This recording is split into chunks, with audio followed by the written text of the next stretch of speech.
And you'll notice here where that geometry goes inward and it's receiving that highlight here. By its very nature being bright, whatever's next to it is naturally going to be dark. What I like to do is take that darkness over here and actually make it a little bit darker in my painting to really emphasize that highlight. So let's go over to our painting here. Like I said, this area is bright, and by that nature, this stuff is going to be dark, but I'm going to make it slightly darker than the actual reference to make that highlight pop. And this is on a new layer, so I'm actually just going to lay it in like this as a big area, and then erase out and fade into it so that it kind of has a nice gradation. Cool. Let's go ahead and paint in that stem. It's going to have a little bit of greenish hue in there. This is another method where, similar to what we did down here with that shadow, it's not merged down. It's merged down.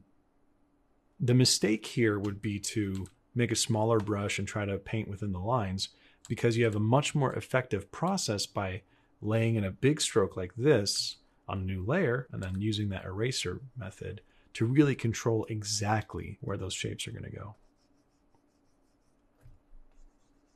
Okay, now we have our French fry looking thing.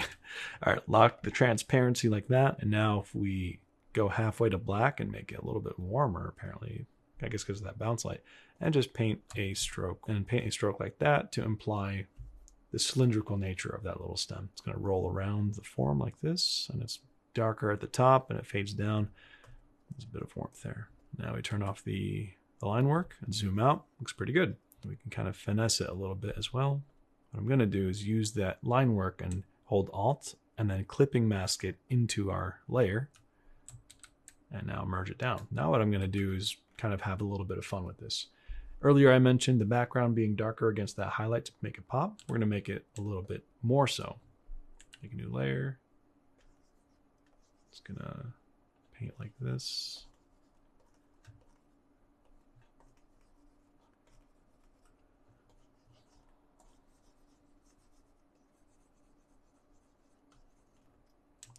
Clipping mask, and then erase out in a gradient towards the top left. Yeah, now it's got that painterly look. Now again, we're not trying to do anything photorealistic, although you can learn a lot from doing that.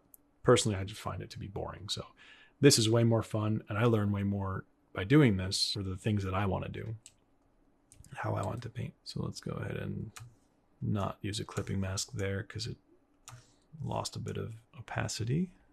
All right, let's do that and merge down. Now let's just talk about a little bit of lost edges and focal points. So if we were to ask ourselves, where is the focal point of this piece? Well, definitely things that are in the light. And this whole top area is the first read. It's our kind of star of the show. Everything else is sort of secondary, but we can make other areas act as focal points, like first read, second read, third read. For example, we could put another focal point there and then another one maybe over here, so that we have first read going down to this area, then up to this area, and loop right back. That kind of creates a nice cycle, as opposed to having only one area with high contrast. So how do we emphasize these areas then? Well, this part is already kind of grabbing our attention. But if we want to make this second read a little bit more contrasty, what we're going to do is grab this color, make it brighter, and paint in right there. And keep in mind, you can bring attention to something by increasing the values and the contrast, and sometimes saturation or texture or lack of texture. Really, it depends on the scenario. So I'm just going to paint in this whole spot like this on a new layer, and then erase out as a gradation towards that spot that we want it to be brightest. Okay. Now it's definitely calling attention to that spot. And we're going to do the same thing over here, but not as strong.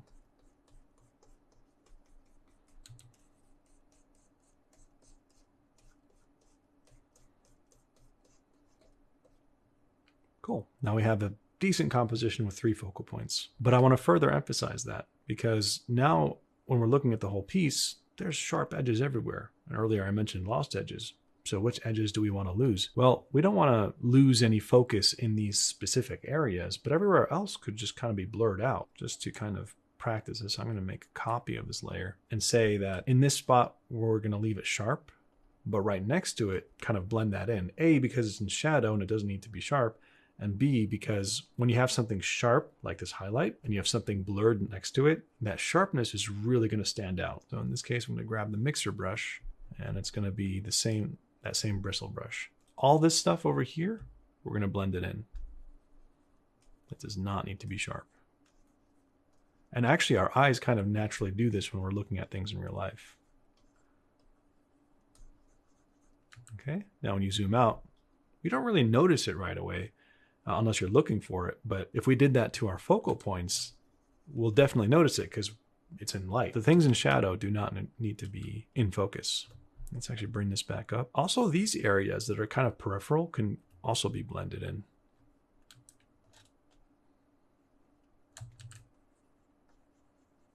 Kind of like that. The more you do this, the more you'll develop your own personal taste of what you want to do with how much you're blurring things or blending things, how much you're leaving sharp. I'm actually going to blend this over here to emphasize the sharpness of the highlights over here. I'm also going to use one big brush stroke this way, just to blend in that core shadow and bring it back out a little bit.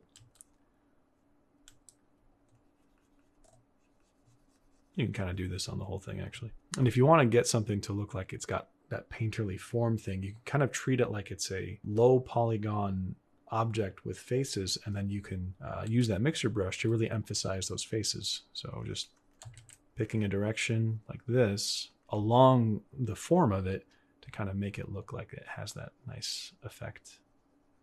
I'm just kind of leave it alone like that, right, in that spot.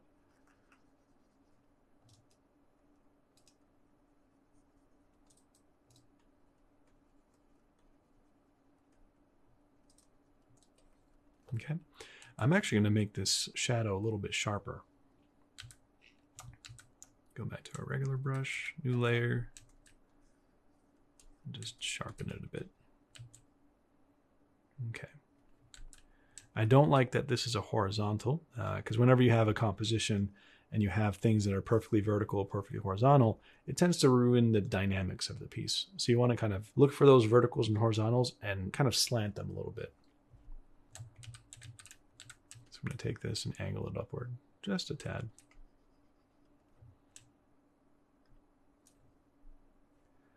I actually want this part to be sharp. And it starts to really pop out at us. And like I said, it's very much a build-up process. We started with that simple circle of red, the shadow, then the highlight. We pull those values, and then we kept doing that until it had that three-dimensional form. And here I'm just going to blend in some of these areas. Okay, so I want the highlights over here behind the stem to be brought out a little bit more. So this is where I actually will use the lasso tool, because it's a smaller detail and I'm not really interested in doing that other brush technique. So in this case, before I do that, I'm going to use the smudge tool, and it's in the presets. Basically what this smudge tool does, it'll take the pixels and kind of just move them around. Like whatever area you start off with, it's going to take that and move it around. So what I like to do is just sharpen those edges by bringing this down a little bit. Okay, I'm going to hit Control-Shift-I to get the reverse selection. And we're going to brighten this up with a new layer. Bring out our brush, not the mixer brush, and then grab this value and just paint right in. And from here, I'm actually going to unsharpen this a little bit. We can kind of introduce the use of a texture brush. So new layer, going to grab a speckle brush, and that's up here, I believe, splatter scatter. This might look a little different from the brushes you have, depending on when you got them, but it's all mostly the same. All the ones that I'm using in these demos are in all my brush packs. So, all right, I'm going to grab this splatter scatter. As I look at the reference, it seems like there's these yellow dots that they're just speckled everywhere. So we're going to allow the RNG randomness of that kind of happen. I'm going to select the highlight, but not the brightest part, just kind of like in between the midtone and the highlight. And on a new layer, I'm just going to press and then move the brush around everywhere. That's a little bit big. We're just going to make it smaller. Cool. And from here, what we can do is either erase out with an eraser or use a mask. So I'm going to go ahead and hold Alt. Then down here, right below on the layers, we're going to press that mask button. And anything we paint using white on this black part of the mask will reveal that splatter. Now, if you're selected on this part of the layer, it won't work. You want to do it on this part. This is the mask part. Remember that. I'm going to grab the airbrush, and again, anything I paint with white will be revealed. So I'm going to do that all in the highlight area.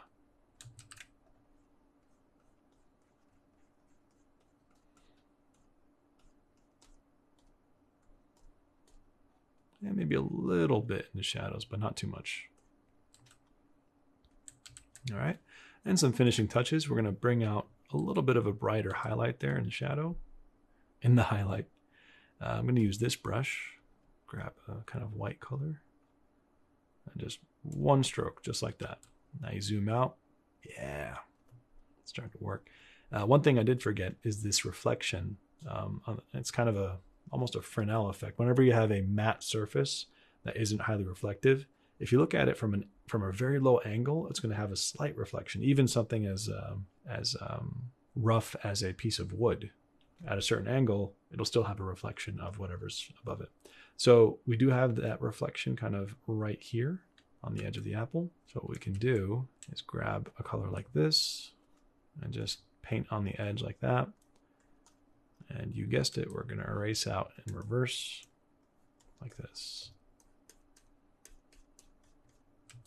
And lo and behold, we have that painterly effect. Now, obviously, I pushed it a lot here, and we can go in and do a bit of cleanup, but you look at that gradient, and it just has that nice just brushwork effect that we all really enjoy looking at.